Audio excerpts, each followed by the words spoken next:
Welcome back to the History of the Papacy Podcast. I'm Steve, your host, and we are a member of the Agora Podcast Network. I'm really excited for today's conversation with Marco Cappelli of the Storia d'Italia podcast. Marco's podcast is a history of Italy, but in the Italian language. Our conversation is in English today, as I don't speak Italian, but Marco does speak excellent English. As you well know, I have a hard enough time in English as it is, so I'm glad we didn't get too much into Italian. Our conversation today is a wrap-up of many of the topics we've discussed in the History of the Papacy podcast going back years and years, and I think this is an excellent episode for the first episode of the year 2020 or 2020. We get to look back at the topics we've talked about in the podcast, but with someone who can give us an on-the-ground perspective, an Italian perspective on the important events where papal and Italian history intersected. As we progress in our story, events in papal and Italian history will be more and more intertwined, and I definitely hope to speak to Marco in the future. Also, we're starting up with the Podcaster of the Month again for the Agora Podcast Network. This month's featured podcast is The Cannonball. The hosts of this podcast, Claude and Daniel, are going through the entire canon of literature as presented by Harold Bloom. It's a very interesting and detailed project. If you want to learn more about the Cannonball or Storia d'Italia podcast, you can go to their respective websites, which can be found in the show notes. On with our conversation with Marco, and I hope you enjoy.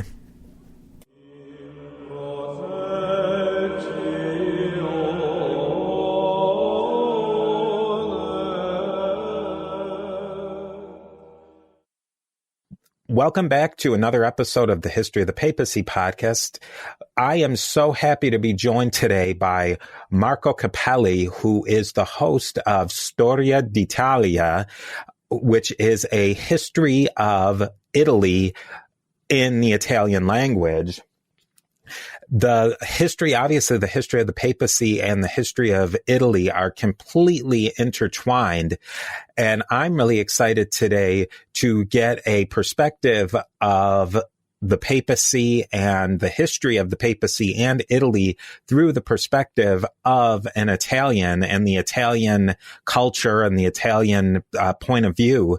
Thank you so much for coming on today, Marco. It's my pleasure, really. And I was telling you before, it's my first interview in English, so I'm also glad. Well, you've come on to the perfect place we're very excited. We love to get different perspectives on this podcast. Oh, I noticed. This is going to be perfect. I'm an avid listener, so I noticed. Marco, maybe you can tell us a little bit about your podcast and how you got started in podcasting. Sure. So, of course, I was an avid listener before being a producer. And I started with Mike Duncan, the history of Rome. I think a lot of people did. And I moved on many other podcasts. And at a certain point, I thought, okay, let me go see what's available in my language of the history of Italy in Italian to see another perspective. And I was shocked to see that there was none. There were a few of history podcasts in Italian, but not a narrative podcast, comprehensive. So I thought, that's interesting. And then after a couple of months, and this I'm talking about mid-2018, so a little over 1 year ago, I thought, well, why not me? So I did a bit of research of how to do it, got a microphone, and then got a lot of research on history, which has always been my passion. So, it's something that I love to do. And yes, I think there was a real thirst for content in Italian. maybe will come as a shocker, but not all Italians speak English. Actually, a minority do. So of course, I think it's important to produce content in the tongue of the country. Oh yeah, absolutely. I think that's definitely, it's so important. Now in Italy and the Italian languages, you said there's some history podcasts. Is the podcasting, has it spread into other areas? I will think podcast is more developed in other areas. So marketing, there are really hundreds and thousands of podcasts. For some reasons, I think that educational podcast is really starting right now. And in general, I think Italy is a few years behind America when it comes to podcasting. So it's growing a lot right now. So it's an exciting time to start a podcast in Italian in that sense. But yeah, I think there are other topics that are more developed for whatever reason. I think probably the academic world was not too interested into it yet, or doesn't know too much about it yet. So there are not a lot of podcasts produced by professional historians because, well, maybe it was clear from the beginning, but I'm no professional historian. I'm just a person really passionate about history. Yeah, it's interesting. I was just speaking with a professional academic. He's not a historian, but he had a lot of theories about why professional academics don't get into podcasting or history podcasting as such as we do. It's obviously well researched and informational, but it's also, there's an entertainment aspect to it. And there's a lot of reasons why professionals might not be drawn towards that. And maybe even the academic culture of, say, Italy as opposed to the United States, there could be reasons even amongst those different cultures that might prompt some academics to be even more leery, you might say, of getting involved in podcasting to a general audience. There is one exception, I will say, which is a bit strange. The most famous historian in Italy is called Alessandro Barbero. And by the way, he's usually also translated in other languages, so I bet there are some of his works available in English. He's a really good historian. But besides being a really good historian, he's also a phenomenal communicator. And he doesn't have a podcast, but people record him all the time. And a very, very good guy that I have met, he is basically publishing his speeches online on the podcast. He has created a podcast of his speeches, and those are having a big success. And hopefully more as time goes on and the technology becomes easier and more comfortable, we'll see more of that. I think so. Now, for today's conversation, I'm thinking of this episode as sort of a wrap-up of the history of the papacy up until the point that we're at, which I think is a perfect time. Yes. Because where I'm going to be releasing this episode is right around the anniversary of my podcast and at the end of the year as well, end of 2019. So I think this is a great time to stop and take a look at things and review a lot of the things that, we've discussed on this podcast, but get a really interesting and new perspective on them. A lot of things that I had no idea about. So I'm really excited to talk about, we'll be talking about a wide range of really interesting topics today. So what do you think we step into this first one, which is Constantine the Great, and how he is thought of through the Italian perspective? So, and this is a very interesting question. I think there is here a big difference between the Eastern Christianity and Western Christianity. So in Eastern Christianity, Constantine is always central from the very beginning and up until today.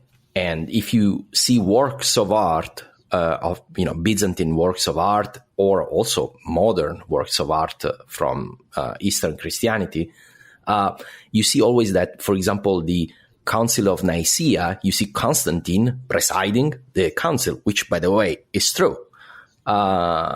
When you come to Western Christianity, and of course, Italy being very influenced by the papacy, there is a shift. So we will talk more, I think, more in details later. But during the Middle Ages, Constantine was definitely a hero for also the papacy. And he was represented as such, although he's represented always in the light of giving the Pope authority. And we'll talk about the donation of Constantine, of course. But then there is a shift towards the 11th century. And we see this also in art again. When you see a painting, there is a painting, I think, in Rome about the Council of Nicaea. In the painting, Constantine is sitting on a side. In the center, there's the Pope and two archbishops, which, of course, the Pope wasn't there. But that's how it was represented during late medieval times and the Renaissance. And Constantine is on the side, is just one member among many, and is even turning with the back towards the viewer, and he's turning his head. And these kind of paintings really visually explain what the papacy wanted to highlight. The papacy is above the empire, because of course we are during and after the investiture crisis. So the church always wants to maintain the fact that it is above the powers of the world, and so doesn't want to show Constantine as being so central in the history of Christianity. So that's kind of an important shift. When we get to, I would say, historiography, so the historians, the traditional view was very influenced, of course, by the thinking of the church at the very beginning. So the traditional point of view was that Constantine was a great man, a great of history, a giant that changed history. But as we get into the 19th century in Italy, especially, there is a big influence of Marxism ideology towards the 19th century, especially towards the end. And at that point, Constantine is viewed purely as a politician. So a politician that made choices for his own interest, not for spiritual reasons. So that's kind of, I think, the point of view that has been prevalent for most of the last 100 years. Recently, that has changed. The modern historians are reevaluating the spirituality of Constantine. So I think that's kind of his role through the centuries, as I can put it very shortly, of course. Is there any thought in Italy? Well, for the first thing, it's so interesting that when Constantine at the Battle of the Milvian Bridge, there's no record of him ever having actually spoken to the Pope. You would think that after he had this conversion episode, that the first person he would run to would be the Pope. Is there any? Have you come across any thought on that? Okay, so first of all, the church did not recognize this at all for centuries. In Rome, if you go to one of the most important basilica, San Giovanni Laterano, San John in Lateran, basically the cathedral of Rome, next to it there's a baptistry, and that is the baptistry for the church for hundreds of years, where Constantine was baptized by the Pope, right there. Which, of course, we know that is not true, but people in the Middle Ages or even in the early modern age did not know that. So they just assumed that was true. So, and the same is true for other points of. So in general, the point of view was that Constantine, of course, met the Pope. He was baptized by the Pope. And then for centuries, everybody believed that the Constantine, when he went to New Rome, he left the church and the West in the care of the Pope, of Pope Sylvester. Then this is the point where Constantine sets up the new Rome in the Eastern Roman Empire. But at that point, Rome had been fading out as a political entity, and practical power had been moving to other parts of the Italian peninsula. What's the Italian take on that part of the history? So I will say that until relatively recently, everybody just assumed that the Pope, and I think you mentioned that during your podcast, that the Pope always had the powers that it had, the importance in the Christian church that it had in the following centuries. So if we read with our modern eyes, we read the history, we see that Milan for a time could actually have challenged Rome. Definitely Ambrose as a figure was more powerful during his time in the church than the Pope of the time. I think it was Damasus. So he was more influential, and because he was the Archbishop of the capital, like Constantinople, where but then the capital moved to Ravenna, so that was lost.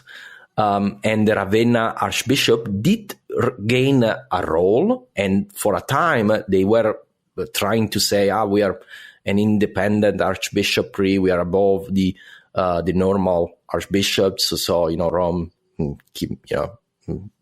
treat us with respect.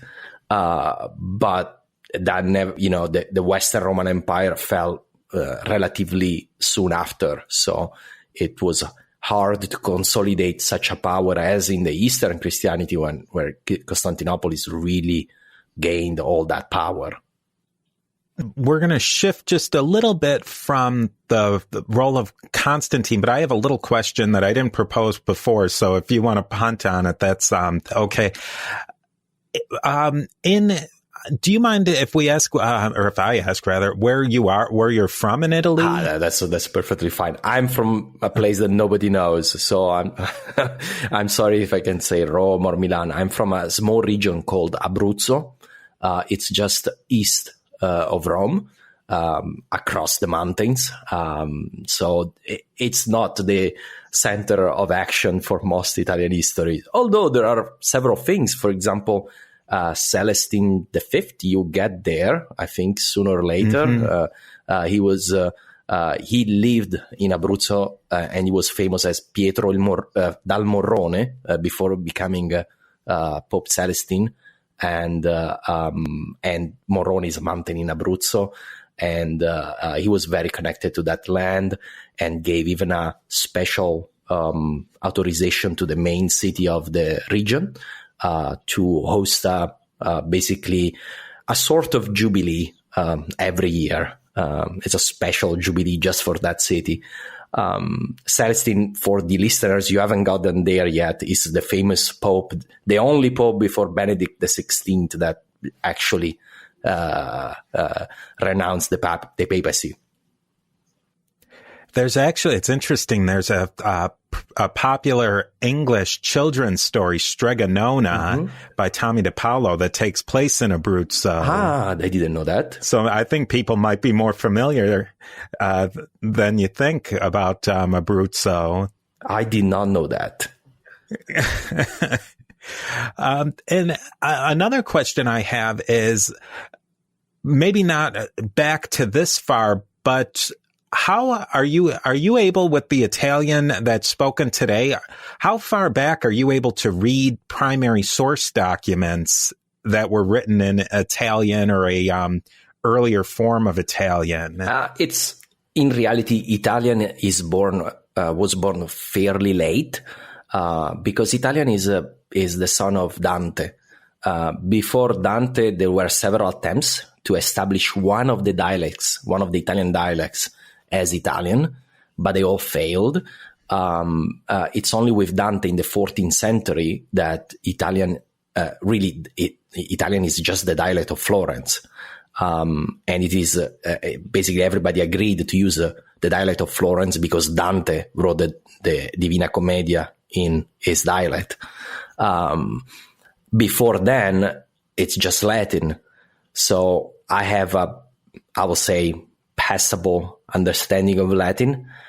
So I can read simple stuff in Latin, and I can read Dante time Italian.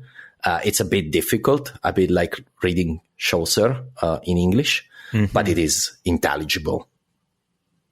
Well, that's really interesting. And I know Italian, a friend of mine, his parents are directly from Italy, and they grew up maybe a few regions apart from each other, and they had a really hard time understanding each other's dialect. Is that still the case today, or is the sort of the national version of Italian pushed those regional dialects to the periphery? Yes and no. After the Second World War is with the advent of television, that is really when Italian took roots everywhere in the peninsula. Today, everybody can speak in Italian, although often with a few dialect words here and there. And almost nobody can speak in pure dialect. Usually, pure dialect survives in the diaspora. So, my relatives in New York speak better dialect than the people today in my home village. But I will say it is still the case if somebody is speaking in dialect, it's very hard for an Italian to understand a dialect that is not part of. There are several groups of dialect.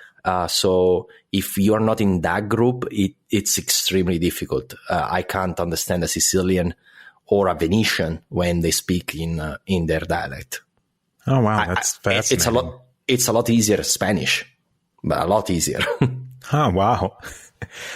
Now let's dive into, because this is one of the big names that has come up a lot in my podcast. Let's talk about Leo the Great, because he gets the idea as the defender of the faith but he had some controversies too. What do you think, and what was your view on Leo?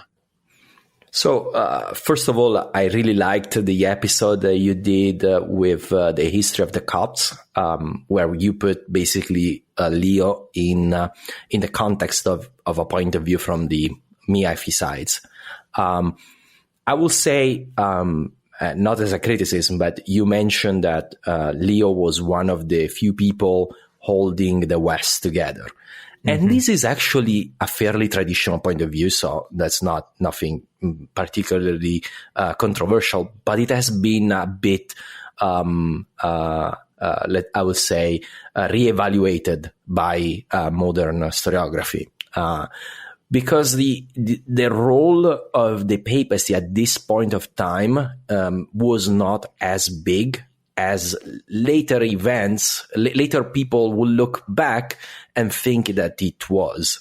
But the civil government of Italy at the time of Leo was still there and was not disappearing. Actually, Leo was not even the most important person in Rome. The most important person in Rome was the prefectus urbis, the prefect of the city. And there is a very famous episode of Leo visiting Attila, in Italian, Attila the Hun, and basically turning him away from Rome. Modern historiography has debunked that because it's pretty clear if you look at a map that Attila was already going back to modern Hungary. That was where he lived, and was not going towards Rome. And also that embassy was not led by Pope Leo, but was led by the prefect. And the main role, we know this thanks to basically a church, an archbishop of the East that wrote about it. And he said, Leo did an embassy and to basically free a few of the people that were captured by the Huns. So it was not that central even in that event. And even after Attila basically there was still a government, and the government had not disappeared. It will take several years after the death of Leo to really have the crumbling of the central government in Italy. Now, of course, the provinces were getting away, but Italy was still fairly well controlled by the authorities. And at this point of time, really, that's all they cared about. They cared about Italy. Yeah, it's definitely a different, a different way to think about Leo. Maybe I was a little too full-throated in my defense of Leo in that episode. The historiography of him, though, it's so interesting, especially that the church puts so much on him.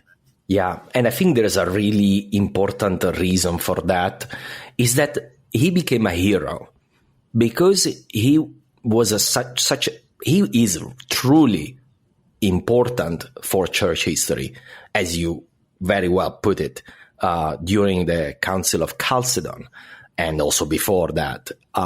So he became a hero of the Chalcedonians. So years after his death, they looked back at history and they thought at Leo as their hero, as a figure larger than life. And so they overcharged his figure with meanings that during his time he did not have. Yeah, and that's a lot what happened with Pope Sylvester, too, during Constantine. Yes.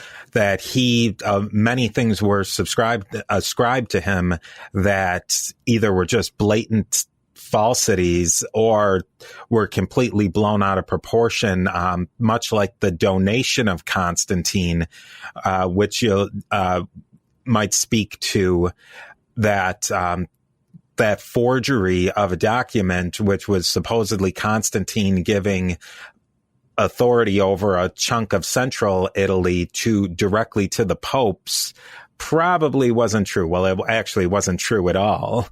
Yeah.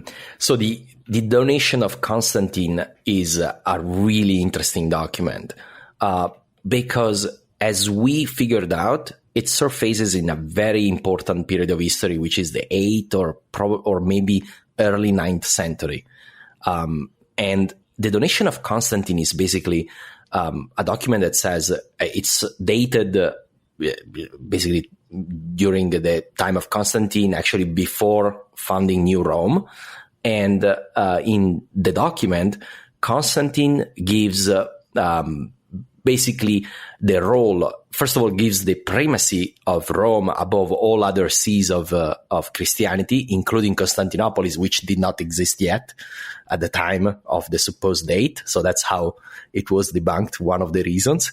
And also gives, this is very important, gives the Pope a sort of vice regency over the West. Basically, it's Constantine saying, I'm going over the East in New Rome, so, you keep an eye here on the West for me. Which, of course, is not true. We know. But again, see it from the point of view of medieval people. They do not have the access that we have to knowledge. So, and they have the highest authority of the time saying this is the truth. So everybody just assumed it was for centuries, until one Italian, actually, very interesting person called Lorenzo Valla. He was a humanist during the humanist era, so during the Renaissance. And, this guy, he knew Greek and Latin inside out, and was a really troublesome person, so always picking fights with everyone. And he picked apart this donation of Constantine with a book in the 15th century, I think. And it wasn't published in Catholic Europe for several years. It took the Reformation to be published. And it was like a bomb under the authority. Really, the authority of the church up until this time was really based on this document. The actual source of authority for not only for the formation, as you said, of the papal states, but the formation of the papal states, the authority of Rome over the other sees, very important, and the authority of Rome over all the kings and emperors and everybody else in the West. This was really important for the papacy.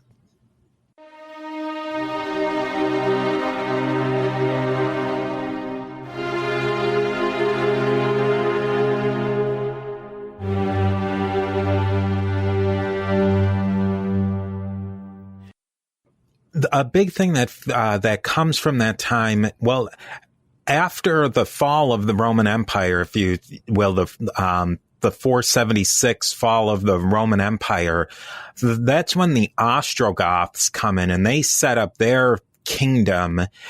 How do Italians feel about that time period? Because in the English, from what I'm reading, that this is really the beginning of the Dark Ages. How does that fit into the Italian psyche of how that your nation forms? Is that viewed as a high point? Is it ignored? Is it seen as another building block of the puzzle of what would become the Italian identity? So about these things have changed dramatically over the years. The traditional point of view of seeing 476 as the end of the Western Empire held for a long time. But recently, I would say recently, after the Second World War, in general, the role of the Ostrogoths has been really reevaluated. We will talk about the Lombards. The Lombards started their reevaluation much earlier. But it became clear that from the sources, the Romans that lived, of course, the Romans did not disappear. There were still Romans after the fall of the Western Roman Empire, and they taught themselves as Romans. When the Ostrogoths came, it's clear from the sources that they thought this was their legitimate government sent from the emperor in the east, from Zeno. And it was very successful. And it's pretty clear that they thought of Theodoric the Great, the great king of the Ostrogoths, as which, by the way, he never called himself king of the Ostrogoths.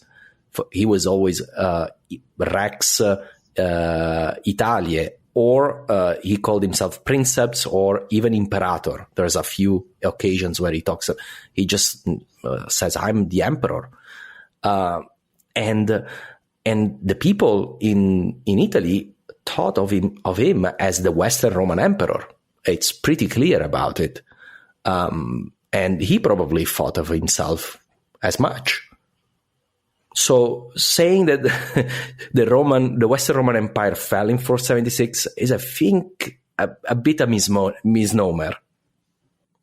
Yeah, I think that's that reevaluation is so important because there's a continuum after the 476 date where Roman institutions were still in place. Yeah. And, basically if you were somebody who was a Roman, you didn't know if in 475 or 478, you didn't know that the Roman Empire had fallen. No, in fact, because basically what Odoacer did was just saying, okay, now we are subject of Zeno in the East. Even at the time of Odoacer is the king between Theodoric and the last Western Roman emperor. And, as you said, the Senate was still there. All the civil administration, so all the even the consuls were named by Odoacer and then Theodoric. Theodoric was still naming Roman consuls, as a Western Roman emperor will do. So basically, there were two consuls, and one was named by the Eastern emperor and one from the Western emperor, usually. And Theodoric, of course, was naming the Western Roman consul. So all this continues, and we also know that at the time of Theodoric, there were games, there were races at the Circus Maximus. The city was Rome. even Rome was still a grand city. Of course, it had scars. The population was much diminished, but was not the empty shell that will be only 50 years later. This was still a late Roman large metropolis. And pretty soon after, well, in the what would really cause the fall of the Ostrogoth kingdom is when the Byzantines came in and tried to reconquer Italy, or I mean, reconquer is kind of a different, probably just, you could just say conquer Italy. What did that huge thing, the Goths War, what did that do to the Italian peninsula? These historians also from the, also pretty fairly old historians, Italian historians from the Renaissance and the 18th centuries recognized that this was really the turning point.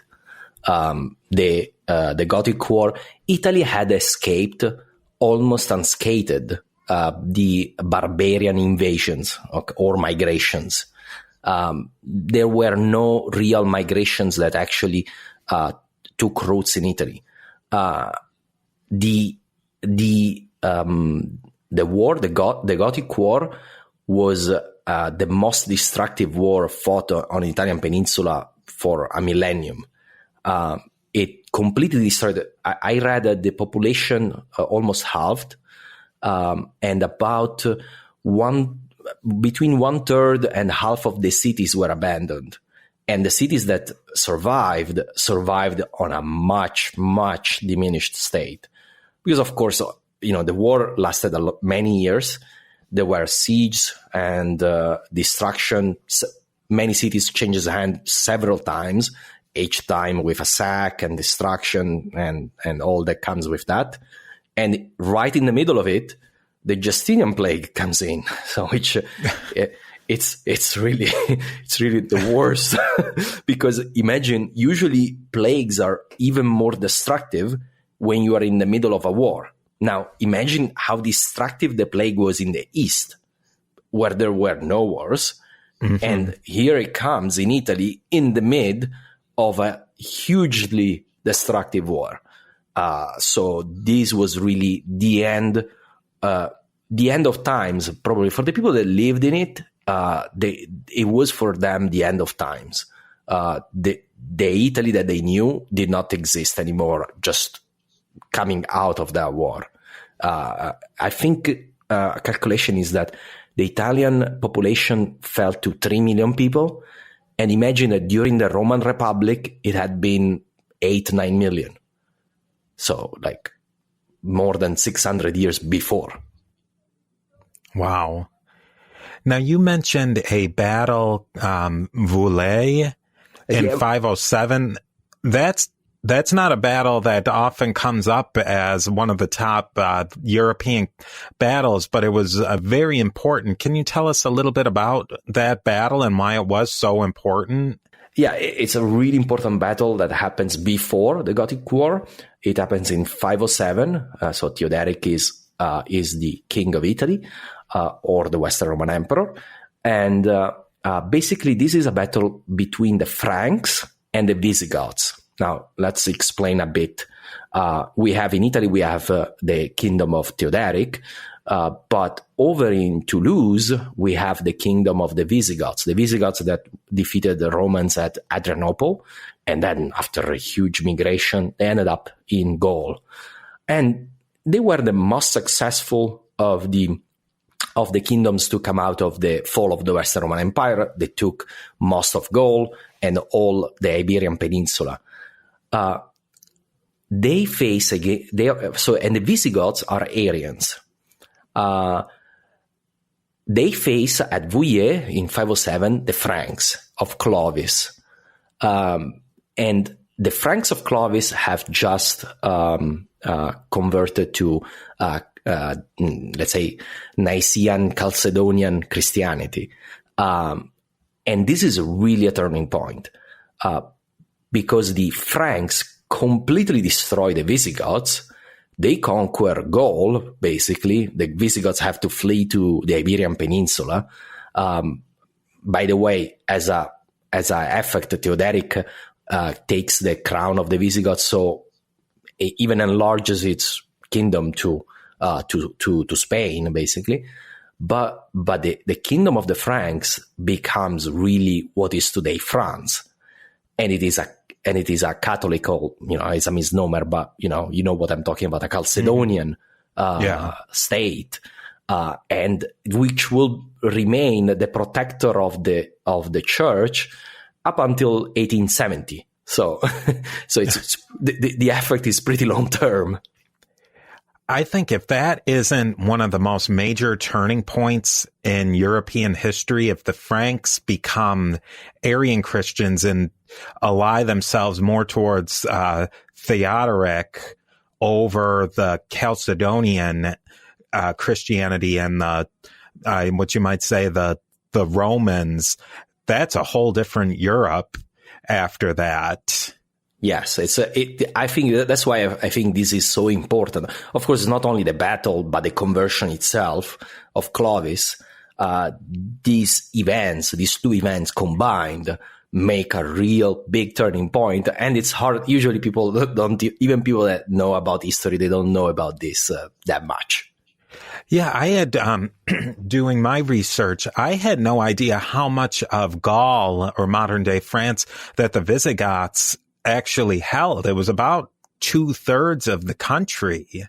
Yes. So, and it was also the most important part. It was the part that was richer, with more cities, more developed. So nobody fought, I think, in the Visigothic kingdom, and they held also Spain. So nobody really fought. These Franks, which, by the way, had remained in a small corner of Gaul for most of the 5th century, they had just recently defeated Syagrius, was a leader of what was left of the Roman Empire in the north.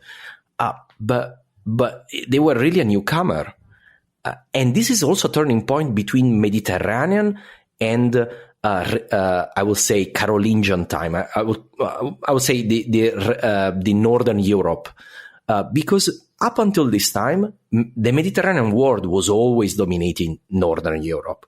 Mm-hmm. And this is the first time where you have a really strong kingdom, one of the two main kingdoms of Western Christianity at this time that has its basis in North Europe. Is the first time. And actually, the Gothic War is the other turning point, because up until that time, nobody knew if Italy or Gaul will become the center of Western Christianity, the strongest states. The destruction of the Italian kingdom by the Romans, by the Eastern Romans, meant that what was left standing was the Frankish kingdom.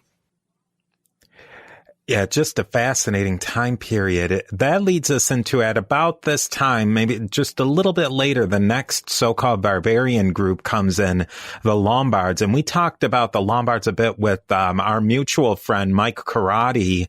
Yes. Of the History of Italy podcast in English. He spoke about the Lombards. Maybe we can talk a little bit more about them, because they're really central in founding what would become the culture and the history of northern Italy and basically the whole peninsula. Yeah, and by the way, you may know that in London there is a Lombard Street. This is the street it's basically the Wall Street of London, and Lombard Street is the street of the Lombards, which was the way that medieval people called Italians. Oh, well, that's interesting. So Italians at that time, people didn't even say, "Oh, this guy is Italian." They say, "This guy is Lombard," and this is long after the Lombard kingdom had fallen. So it's really important. Of course, you probably know that there's a huge region in Italy called Lombardy, and I will say for most history, Lombardy was pretty much all northern Italy. So yeah, the Lombards are extremely important. They are a turning point also in, first of all, in breaking the unity of the Italian peninsula. So up until this point, Italy is always one political entity. It's just with the Lombards that it starts breaking into pieces, in bits and pieces. First in two pieces, the Roman piece and the Lombard piece, but the Lombards are not united themselves most of the times. So they create that kind of proto-feudal ward of lords and kings, but the lords sometimes answering to the king, sometimes not. And then because Italy is fragmented, the papacy starts to gain a little bit of independence, because up until this time, they were just an important archbishopry of the Roman Empire, like Antioch or Constantinople. But because Italy was fragmented, and they started to gain a bit more role and say in the city of Rome first, and then in the areas around, and then among Italians in general. It's interesting, too. The name Lombardo is a very common name amongst Italian-American diaspora, if you will. So I wonder if that, if that's more connected to people who came from the Lombardy area. Is that a common last name in Italy? Yeah, I will say it's definitely not uncommon. Let me specify that Lombards are not only northern Italians. So two of the most important duchies of the Lombards were in the south, and they actually outlasted the kingdom of the Lombards. So the kingdom of the Lombards was conquered by Charlemagne, but the two duchies in the south survived, I believe, up until the Norman conquest in the 11th century. So you can't say the Lombards are only in the north. There were many Lombards in the south. They were all over the city, and they also left a mark in the language. So you are talking about the last name, but there are actually several words. So, for example, your last name, Guerra, comes from a Lombard word. And there are many other, because that's bellum in Latin. It's not nothing similar to so there is usually words about violence tend to be Lombard because, of course, they were a warrior people, so they left a mark there. And there is for example, another word is Fara. Fara was like a sort of a communal village, and in my home region there are several, because there were Lombards also in Abruzzo. There are two villages called Fara. One is called Fara Filiorum Petri, which really is Fara of the sons of Peter. Mm-hmm. Now, the Lombards, though, they acculturated and became a part of the Italian society quite quickly. I mean, in the scope of history. How long did it last where they were speaking their own language and had their own separate culture? It's complicated, but I would say it took just a few generations for them to, and for both, it actually was both sides. So the Lombards took the language and a lot of the customs of their subjects, but the Italians, they took the identity from the Lombards. So in just a matter of few generations, so at the beginning, when you excavate a tomb, usually the tombs are what's left of this time. It's pretty dark time. You clearly see right after the conquest, you see a tomb of the Lombards and a tomb of the Italians. So the tomb of the Lombards has all the weapons buried in there, like it's a Germanic custom. Whereas the Italians, they don't bury anything with the body. And you see that the Lombards are taller and the Italians are a bit smaller. You see a little few of these things, but just a few generations, 2-3 generations after, you start seeing that they are mixed up and you can't really read anymore any difference. And of course, there probably were some differences that remained, but not so many. And also, the very important thing is the ethnogenesis. This is very important, of the Italians that changed their identity from Roman to Lombard. So the people that lived under the Lombards, after some time, they started of calling themselves Lombard, especially after the Lombards converted to the Catholic religion. Which I think happened in the 7th century. So when they converted, there was no more barrier, basically, to call yourself Lombard. And that's what happened. There's another aspect of this time period, in that in many parts of the Italian peninsula, there was a very strong Greek flavor. And yes, the use of Greek, and especially connections back to the Byzantines, and how the Greeks and the Eastern Romans performed religious rites. And what was going on with them at that time? Was it as much as what you might imagine of how much Greek influence there was? So the route today, if you visit Italy, you immediately see a difference when you travel from the north to the south, or vice versa. And most people think that the root of this divide is really in the difference of civilization. Especially when Charlemagne come into power, Charlemagne conquers the center and north of the country, whereas the south remains in the hands of these small Lombard duchies, but especially of the Byzantines. And this has extremely profound and long-term implications, because the culture of southern Italy is much closer to Greece than say central North Italy, which are really what I would call the Charlemagne Europe. So central North Italy are much closer to Germany and France, because they were part of the same political entity and identity as well, the Carolingian feudal Europe versus the imperial Byzantine South. So this has really long-lasting impact. The Byzantine remained in southern Italy up until the 11th century, but even after they were gone for a long time, there were connections, although they really frailed with the Great Schism.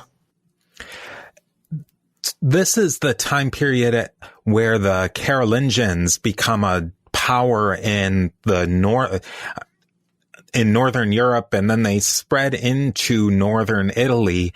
What impact did they have on the development of history at that point? Of course, it's enormous. So when Charlemagne conquered the Lombard kingdom, first of all, for the first time, that kingdom had been growing for centuries, and bit by bit had conquered most Italy, and was really on the verge of conquering Rome. That is why, of course, the papacy called in the Franks to defeat the Lombards. It really created a political unity of this Charlemagne Europe, which still exists today. This is the root of Western civilization. I really think the Western civilization is a successor civilization to the ancient civilizations and the beginning of the Middle Age, when you create this enormous empire stretching from Gaul to Hungary, from the Black Sea to Rome. And this empire is, in name, is Roman. It's just a Roman Empire. The Pope is basically using the power that is using the donation of Constantine to transfer the title of emperor to Charlemagne. Let me maybe back one bit. So the papacy was under the Byzantines. It's called the Byzantine papacy. I think you're talking about this right now. And it was really connected to the Byzantine Empire during the 7th century. In the 8th century, something really changes, because you have iconoclasm the word is difficult in English for me. Yeah. in Byzantium as a reaction to the defeats they have had vis-a-vis the Muslim world. So basically, if I can simplify it, they are trying the emperors that are the iconoclast emperors are trying to get to a purer form of Christianity as they fought it, and in a way a bit more monotheistic. So more similar in a way to the Muslim religion, which was so successful at the time and had put Byzantium under siege and almost conquered it, and was the Emperor Leo that defeated that invasion that started iconoclastism. This is really the turning point in starting to put a wedge between East and West, and the papacy is totally against it. And in a way is not even comfortable with the solution that is found after when iconoclastism is defeated, and basically the solution that they have is that in the East is that we can adore icons, and this doesn't sit very well also with the papacy. So there is a growing distance between the papacy and the East. But the really turning point, again, let's go to another turning point that is overlooked, is not even Charlemagne, I think, and it's Pepin, the king that comes before Charlemagne. So he was basically he was the last heir of a dynasty of, I would say, if you remember Lord of the Rings, you have the superintendents and then you have the kings. They were the superintendents. The kings were the Merovingians, but the kings were in name only.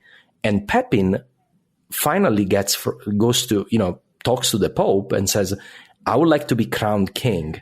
And I think the only authority that could cancel the authority of the Merovingians that goes back 3 centuries is you. And this is the moment when the papacy moves from Eastern Christianity. We're about 750, so in the mid of the 8th century, from Eastern Christianity to the Western Christianity. It says, okay, I will crown you, I will make you king.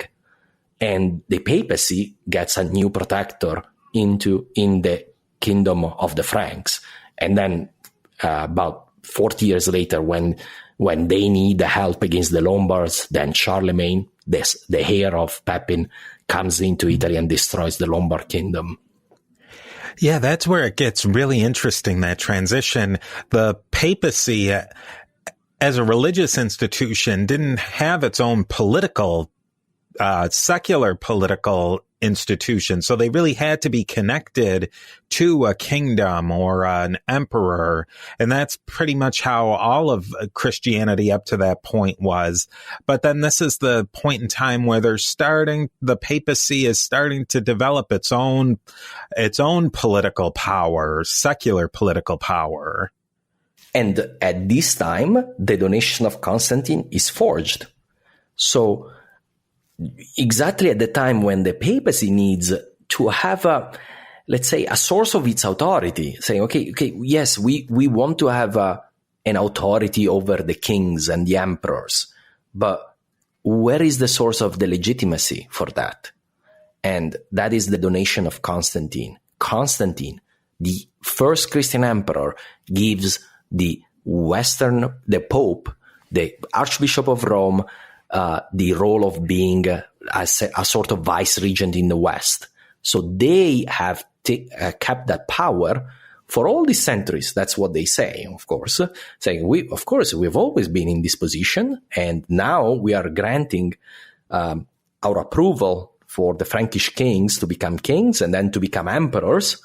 And the source of the authority is us. Is not the previous emperor like it was in Byzantium.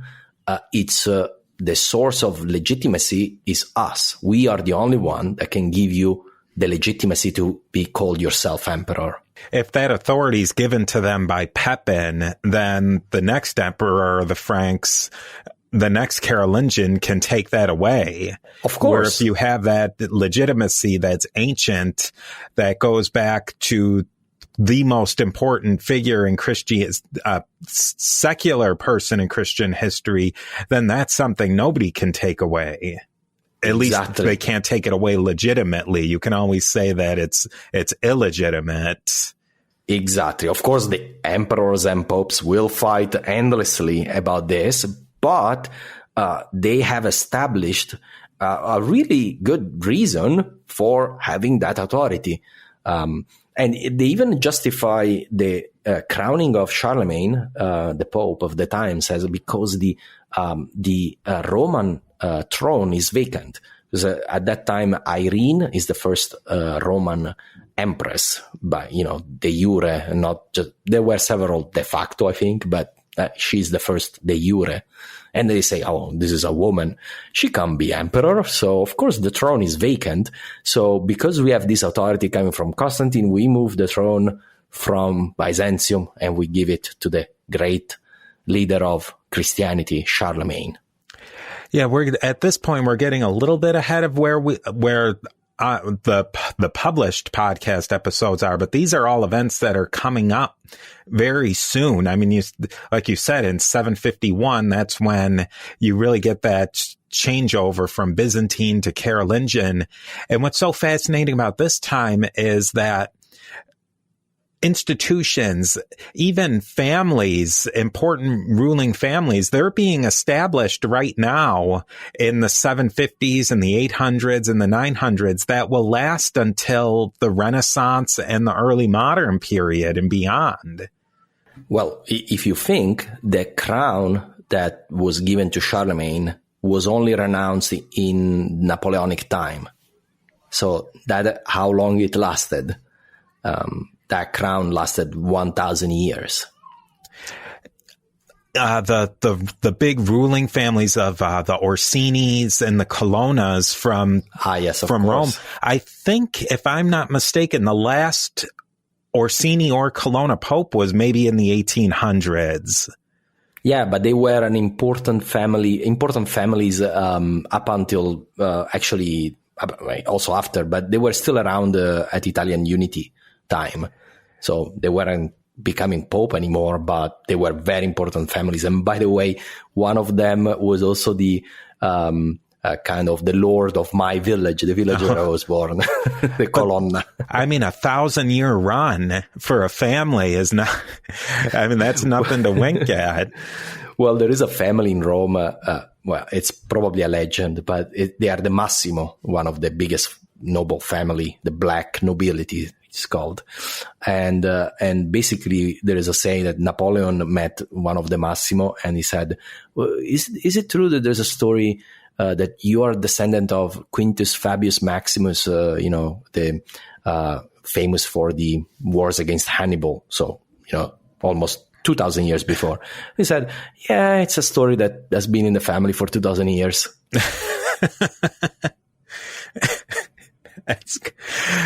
I mean that there's probably a healthy chunk of legend too. Yeah, I think so. But I think so. These divisions, like the Guelph and Ghibellini factions that split off. I mean, these are things that are factions that carry through for hundreds of years. I mean, and it's all starting at this kind of murky time where you might, it's not quite as popular to call it today the Dark Ages, but, they're formulating in this time that, there's not a lot of records, but it's coming out of this just fascinating time of change.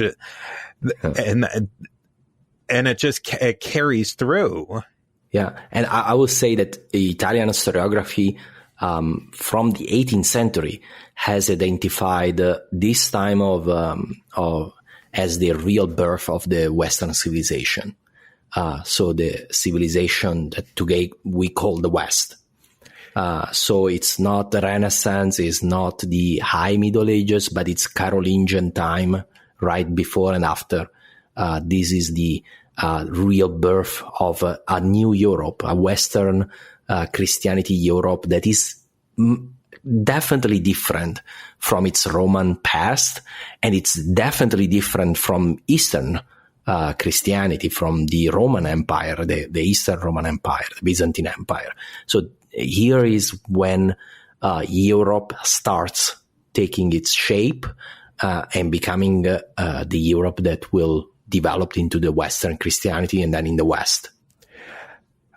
As a way to maybe wrap up today, we talked a lot of history really depends on the historiography of how things are seen. How has the view of the grand scope of Italian history, of how scholars view it and how it's viewed in the popular imagination changed over time? So, of course, here we have to make a difference between popular imagination and historiography. So popular imagination, of course, we, as Italians, we all, many of us learn some Latin. We really are born with a lot of histories from the ancient time, which are, I would say, everyday. There's even a B movie about Attila. Okay, and it's in the 80s, because everybody knows about Attila, the Hun, and about conquering Rome, etc. So that's popular history. I would say as historiography, Italy had a really strong historiography during the Renaissance, 17th and 18th century, and which influenced, by the way, the rest of Europe. And here is where there is a bit of difference with maybe with the Anglo-Saxon tradition that really looks at history. The really important historian is Gibbons, of course, and he sees history in a very traditional way, in a way saying, okay, there is the ancient world, and then unfortunately started decaying basically as soon as the Roman Empire is founded, and then it falls for 500 years. And then there's this really dark Middle Ages. And then finally we are back with the Kingdom of Reason. I will say the Italian historiography is very different, even at contemporaries of Gibbons, like Muratori and Vico. These are the two biggest names. They looked at Longobardi is the Italian name of the Lombards, as a really defining time, and as medieval Europe in general, as the birth of European civilization. So they have a very different point of view. And I will say that's kind of remained the most popular view of Italian historians up until the late 19th century, when really Marxism coming from Germany influenced heavily culture in Italy. And most historians of the late 19th and early 20th century are very positivist, like looking at and from an evolutionary point of view at history, and that's kind of the view. And they were, in a way, reacting to traditional Catholic point of view of history. So and maybe they overcompensated in a way, trying. So the earlier generations were maybe a bit too pious, and they were a bit on the other end. So that's kind of, I will say, after the Second World War, the position is shifted a little bit more towards the middle of these 2 points. Well, I've had so much fun. We've barely scratched the surface of all these different topics, but I think you've really given me a whole different way of looking at history. And that's what I love about collaborations like this, is getting a different view and changing and giving myself a different way of thinking of these really fascinating times in history. So I want to thank you so much. No, I have to thank you because, as I said at the beginning, really the work you do with the history of the Christian Church is really like nothing that there is, and really helped me understand the history of the early Church in a way I've never done. Oh, thank you so much. You're too kind. Mille grazie. Eh? I should edit out all my bad Italian. We shouldn't even. I shouldn't try. It's okay. But really, I think there's so many different things that we could definitely talk about. So I really do hope that you consider coming back on again, and maybe we can zero in and really whenever drill you down. Want. Yeah, well, really, whenever you want, and anytime, as you go through the history of the papacy, I think Italy will come out once or twice, a couple of times. A couple of times. So even well beyond the times that we have talked about, and really we get into really pieces of extremely interesting piece of history when the popes become really political actors in the Italian peninsula. So it gets really interesting. If people want to listen to your podcast, now your podcast is in Italian, but you put out a lot of information on social media, which is much more easily translated. How can people learn about your podcast and connect to your website and social media? So I post, this is one thing that I do. I try to post on social media things that complement the podcast. So I talk about things that I'm sure when you do research, you put maybe 20% of what you read into the podcast. And so do I. So I try to put a bit of the 80% that is left on social media. So people can find me on Facebook, Instagram, and Twitter. It's always Italia Storia, written Italia. Storia is STORIA. And I'll include all this in the show notes as well. So you go Italia Storia, Facebook, Twitter, Instagram, you can find it. And usually you click translate and it's pretty obvious.